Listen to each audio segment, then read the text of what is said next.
End gold buyers, మీ కష్టాల్లో నమ్మకమైన మీ ఆత్మీయ నేస్తం.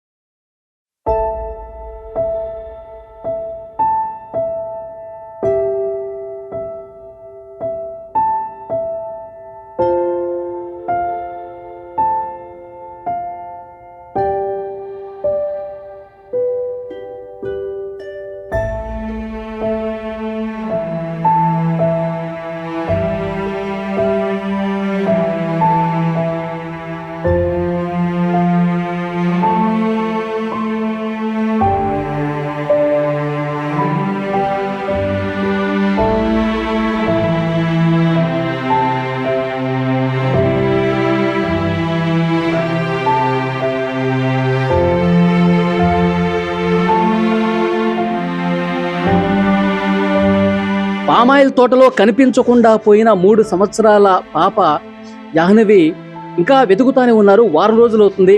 ఇంటి దగ్గరికి బంధువులు, కుటుంబ సభ్యులు అందరూ వచ్చారు. ఆ పాప తల్లి అలాగే ఇతర కుటుంబ సభ్యులందరూ కూడా చాలా బాధపడుతున్నారు, రోధిస్తా ఉన్నారు. కనీసం పోలీసులు ఒక్క సమాచారం కూడా సేకరించలేకపోతున్నారు. రోజు రోజుకి మా బాధ ఎక్కువైపోతుందని చెప్పి వీళ్ళందరూ కూడా చాలా బాధని వ్యక్తం చేస్తున్నటువంటి పరిస్థితి ఉంది. మాట్లాడదాం. ఏమా, మీరంతా బంధువులేనా? ఇప్పుడు బంధువులేనండి, చుట్టాల బంధువులేనండి అందరం. పాప శనివారం నుంచి కనిపించట్లేదమ్మా. శనివారం మధ్యాహ్నం నుంచి వెతుకుతానే ఉన్నారు. సో ఏం జరుగుతుంది? మీకేమన్నా ఏం జరుగుతుందో ఏం జరిగిందో మాకేం తెలుస్తుంది? మాకేం తెలియదు కదా. మరి ఇక్కడ ఇప్పుడు వచ్చి అలాంటి ఏం జరగలేదు. ఎక్కడ కూడా అలా జరగలేదు. మరి ఎలా ఏమైందో ఏంటో తెలియదు. సో పోలీసులు ఇప్పటి వరకు ఏం చెప్తున్నారమ్మా? ఏమో బామ్మ, వాళ్ళకి ఇచ్చేవేటి అరకలేదు కదా. మాట్లాడాము. అమ్మా, మీరు ఎక్కడి నుంచి వచ్చారమ్మా? ఒకటి ఇదే ఊరా? ఓకే.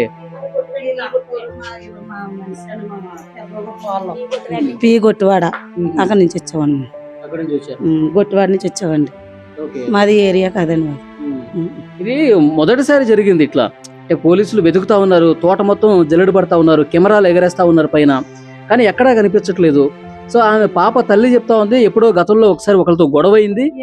మనకు తెలియదు అలాంటి. మరి వాళ్ళకే తెలియాలండి. మనకు తెలియదు అలాంటి.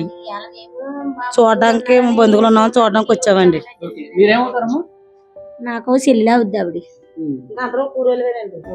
ఆవిడ మా పిండి కూర బిల్లు చెల్లి ఆ ఊరు ఇచ్చారు. గుడ్డిపేడ మీరు ఇక్కడికి వస్తూ ఉండేవాళ్ళ ఈ ఇంటికి? నాకు తెలియదండి. అప్పుడు రాలేదు, ఇదే రాడు. ఈ ఇంటికి ఇంటికి రావటం పోవటం అట్లా ఏం లేదు. అలాంటి ఆవిడే వచ్చింది అన్న మా ఊరు వచ్చి. పాపని మీరు గతంలో చూసారా? గతంలో అంటే వాళ్ళు మొత్తంగా మరి మా కాడు ఉన్నప్పుడు చూసుకోవాలి పాపని.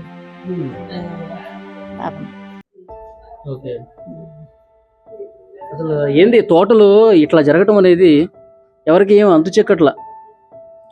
ఇప్పటికి వారం రోజులు అయిపోతుందమ్మా. 7 రోజులు. అదే